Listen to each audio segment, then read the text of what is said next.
Bwana Yesu asifiwe. Kwa majina ni Pastor Evaline Muthoka. Ninataka ninene na wewe kama Mkenya.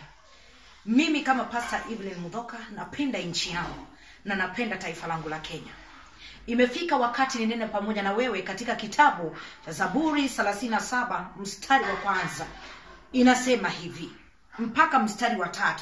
Inasema hivi: usikasirike kwa sababu ya watenda mabaya, usiwahusudu wafanyao ubatili, maana kama majani watakatika mara, kama miche mibichi watanyauka.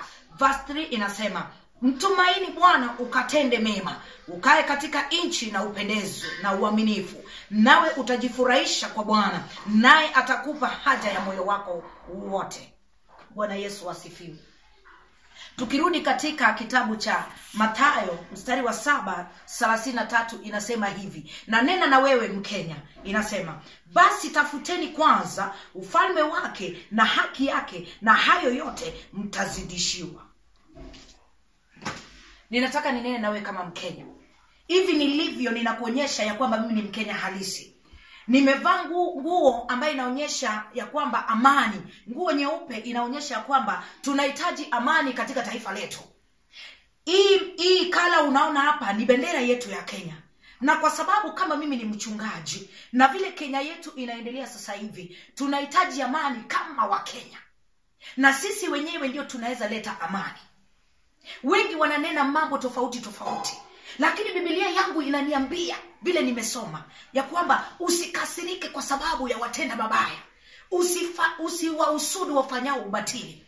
Wale ambao wanafanya ubatili katika taifa letu la Kenya wajue ya kwamba taifa letu la Kenya ni ya Mungu. Maana katika national anthem yetu inasema ya kwamba Mungu nguvu yetu, ilete baraka kwetu. Mungu nguvu yetu. Sasa hivi Mungu amebaki kuwa nguvu yetu katika taifa letu la Kenya. Hivi unavyoona Kenya ina vitu ambazo vinapendeza. Ina vitu ambayo ukishika ukitengeneza kwa mikono unapata zinaleta, inavutia watalii, inavutia watu wengi. Kama hizi vitu nimevaa inaonyesha kwamba Kenya yetu kuna vitu nzuri ambayo inaweza attract. Tuko na mifugo, tuko na mimea. Kenya inapendeza yenyewe, lakini sisi wenyewe ndio tutaharibu Kenya kwa siku moja. Sasa hivi nimejivaa, Kenya inapendeza, lakini ukiingia ndani ya Kenya imeoza. Sasa hivi watu wamewacha kumlilia Mungu nguvu yetu, wanalilia wanadamu. Ukiona huyu analilia huyu, ukiona huku wanalilia huku. Watu wa NASA wanalia huku, watu wa Jubilee wanalia huku. Mnatupeleka wapi kama wa Kenya? Sasa hivi ukiona Kenya imependeza, ona bendera yetu inapendeza. Lakini ukiangalia vizuri Kenya imeoza. Waimbaji hawajijui, hawataki kuhubiri amani. Wachungaji mko wapi? Wainjilisti mko wapi? Mtafute nini italeta suluhisho katika taifa letu la Kenya. Tumesahau Mungu, tumeirusha nyuma, tunalilia wanadamu. Lakini national anthem yetu inasema Mungu nguvu yetu. Sasa hivi nikisema ya kwamba ndiyo ninataka kutembelea taifa la Kenya, vitu vizuri vimependeza, vikanivuruta, nimeingia katika taifa langu. Nikaanza mgeni ametoka nje, ameingia katika taifa letu, anakuta Mungu tayari pamoja. Yani Mungu wetu alikuwa kiongozi wa taifa la Kenya, lakini watu wa Kenya wamemsahau, wanalilia wanadamu, ambaye sasa imekuwa wanalilia Jubilee huku, wanalilia NASA huku. Wamemsahau ya kwamba kuna mtu ukimlilia analeta suluhisho, ambaye ni Yesu Kristo. Sasa hivi niseme ya kwamba hizi vitu vizuri zote ni za Kenya, lakini kama amani hakuna Kenya, ni kazi ya bure. Hizi mavazi unayoona vile nimejivaa, kama hakuna amani ni kazi ya bure. Haya yote maridadi yenye inapendeza nchi ya Kenya, kama hakuna amani ni kazi ya bure. Kenya ilikuwa inapendeza. Imebeba watu kutoka nchi za nje. Kenya ni nchi ya amani. Nchi ambayo inamcha Mungu. Wa Kenya, tunaelekea wapi? Tumesahau Mungu wetu ambaye anaweza kuwa final word katika taifa letu la Kenya. Mimi kama Pastor Evaline Muthoka nimeimba wa Kenya tupendane. Nimeimba Mungu shuka Kenya. Nimeimba Kenya, Kenya, Kenya. Wa Kenya tunaenda wapi? Wachungaji mko wapi? Wainjilisti mko wapi? Hamjui zamu yenu. Mmemezwa.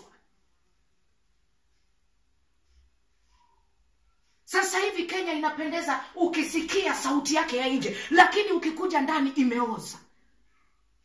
Sasa hivi tuingie ndani ya Kenya ndani sasa. Tuangalie zile vitu zinatendeka. Mwananchi wa kawaida haijui, lakini viongozi wetu wanajua ni nini inafanyika. Mimi nimekuwa maridadi sana, na hii ni taifa letu la Kenya. Iko maridadi sana. Lakini tukitaka kujua, sasa hivi uanze kutoa hizo maridadi zote, uzitupe kando. Kenya yetu ni ya bure. Ukiona watoto wetu, vijana wetu, hawamjui Mungu inaelekea wapi. Hawajui wanaelekea wapi. Hawajui taifa inaelekea wapi. Sisi hatujui nini inafanyika, lakini viongozi wetu wanaijua. Hasa sasa hivi ukisema sasa uanze kuingia ndani, utoe hata ile mavazi yako nzuri, ile uzuri wa Kenya utoe uitupe nje. Umeona vile ulikuwa nyeupe, Kenya ilikuwa inameremeta. Sasa hivi Kenya imebaki kama imebeba damu. Inamwaga damu kila wakati. Acha nisaidiwe kutoa hii. Hii Kenya tunaipenda, lakini tunataka tuitengeneze. Hizi vitu vizote kama hakuna amani ni bure. Nimebaki. Ndiyo Kenya ni Kenya, inaitwa jina, lakini imebeba damu. Damu ya watoto wadogo wanamwagika. Inamwagika. Damu ya wamama wazee inamwagika. Watu wamesahau ya kwamba kuna mtu anaweza suluhisha jambo, ambaye ni Yesu Kristo aliye hai. Anasema tusikasirike kwa wanaofanya ubatili. Tusiwahusudu wanaofanya ubatili. Tusikasirike kwa wanaofanya mabaya. Yeye mwenyewe akichukua ushukani anaweza suluhisha jambo katika taifa letu la Kenya. Ukiona haya mavazi yangu imemwagika na damu. Kenya ni nchi nzuri, lakini sasa maarifa yake inapotea. Imebaki ni Kenya ya kumwaga damu. Imebaki ni Kenya ya kupoteza vijana wadogo. Je, wanasiasa mnatupeleka wapi? Viongozi mnatupeleka wapi?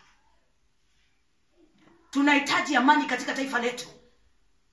Kenya imebaki na huzuni mwingi, ikitafuta usaidizi kutoka kwa Mungu na kutoka kwenu. Tunalia, tumechoka. Tunahitaji Mungu aweze akashuke atawale katika taifa letu la Kenya. Kila mara tunapoamka, tunaamka tunasema leo ni hii, leo ni hii, kesho ni Jubilee, kesho ni NASA, kesho kutwa. Lakini hawa watu innocent wanakufa bure. Viongozi, mbona msiweke pride chini? Mrudi kwa Mungu wetu tuliyemuita kwa national anthem ipate kutuosha. Kila mara, kila siku damu inamwagika. Unaona damu inamwagika. Mtu amepigwa bunduki, damu inamwagika. Kila siku damu inamwagika. Damu inamwagika. Vijana wanasema ya kwamba mara hii damu inakuja inamwagika. Hawajijui wanaenda wapi. Damu inamwagika. Kila usiku, kila siku. Wachungaji, damu inamwagika. Wachungaji wakiona damu inamwagika, viongozi wakiona damu inamwagika, waimbaji wakiona, damu inamwagika, wainjilisti wakiona, na wamenyamaza, hawaneni chochote.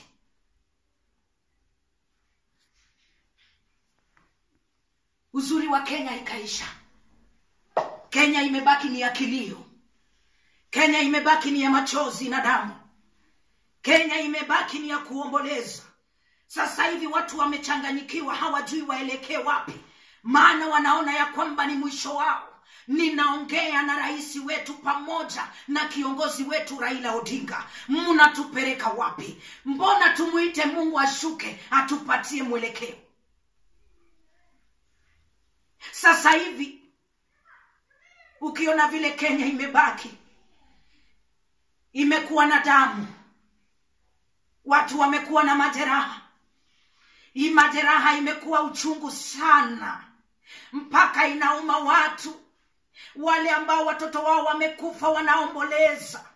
Kenya imebaki kama imeraruka na vidonda vya kifo, imebaki na vidonda vya majeraha, imebaki na vidonda vya uchungu. Sasa tumebaki hatuna mwelekeo. Tunasema ya kwamba tutaelekea wapi na haya machungu yote? Ndiyo maana Kenya imebaki na viraka. Kenya imebaki kama kiraka, imebaki kama imeraruka. Vijana wanapiga kifua yao, wameacha Mungu, wanapiga kifua yao wakisema ya kwamba tuko tayari kwa vita, tuko tayari kumwaga damu, tuko tayari kwa uchungu. Wanasema ya kwamba kama ni mbaya ni mbaya. Wameacha Mungu hawezi akachukue suluhisho.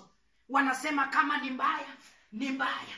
Wanasema kama ni kumwaga damu, nani alisema umwage damu? Na Yesu alisema ya kwamba imekwisha, imekwisha msalabani. Ninakuambia mwenzangu ya kwamba ukiangalia, je, rais wetu, angalia Kenya yetu, nani atasimama? Je, ni wewe Raila ama wewe Uhuru? Utasimama na ushike shindano na useme ya kwamba kwa sababu taifa letu la Kenya imeshaisha, mimi Uhuru Kenyatta nitachukua jukumu, mimi Raila Odinga nitachukua jukumu, nitachukua shindano, nitaanza kurekebisha yale ambayo yaliyoharibika, nitaanza kuyashona yale ambayo wamesema imeshaharibika, nitaanza kuziba msiba, nitaanza kuziba yale ambayo yamesema haiwezi rekebishwa. Mimi kama rais Uhuru nitajaribu nishone mahali imebaki na pengo, iweze ikashonwe ili sikuwe na mapengo, ili watoto wetu wapone, taifa langu ipone. Mahali imeraruka, mahali imeharibika, hata kwa department ya ufisadi iweze ikashonwe, department ya vita iweze ikashonwe, department ya kuleta maneno mengi zisizoeleweka zipate kushonwa, wazibe mapengo yote ya ufisadi, mapengo yote ya vifo ovyo ovyo, mapengo yote ipate kuzibwa ili Kenya ipate kukua na amani. Je, mnanielewa? Kwa nini tumwage damu na sisi ni wa Kenya? Kwa nini tuomboleze na sisi ni wa Kenya? Na kuomba wanasiasa na waomba tushikane mikono kama wa Kenya, tushinde vita vyote ambayo shetani anataka kuleta kugawa nayo taifa la Kenya. Tusimame kama wa Kenya. Angalia, Kenya imebaki na huzuni, Kenya imebaki na gap kubwa kubwa. Uchungu imeshika wana wa Kenya, wanalia wakiomboleza, hawajui waende wapi. Sasa hivi mmejua ni nini inafanyika, lakini mimi Mkenya siyaelewi.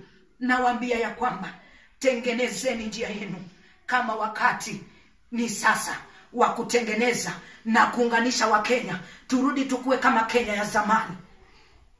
Mimi kama Pastor Evaline Muthoka ninanena na nyinyi kwa sababu sina uwezo, sina nguvu ya kukuja kusimama mbele yenu, lakini mkisikia sauti yangu vile ninavyonena, Kenya itabaki ikiwa na uhuru, Kenya itabaki ikiwa na ushindi. Sasa hivi Kenya imebaki ikiwa nyeusi tititi, wakisema ya kwamba we are ready to fight. You can't fight the battle of the Lord. Mungu akianza vita yake, nyinyi wenyewe hamtayaweza. Mungu wa mbinguni ndiye akianza jambo ataimaliza. Munatupeleka wapi kama Wakenya? Mimi ni Pastor Evaline Muthoka. Mungu wa mbinguni awabariki. Wewe Mkenya unaonisikiliza, tumtafute Mungu, maana yeye ndiye suluhisho, na yeye ndiye final word juu ya maisha yetu. Akisema yes, hakuna wa kusema no.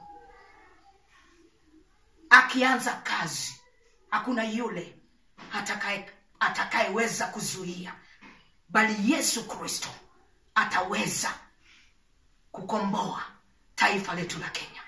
Mungu wa mbinguni hapate kuwabariki. Asante. God bless you. God bless Kenya. Amen.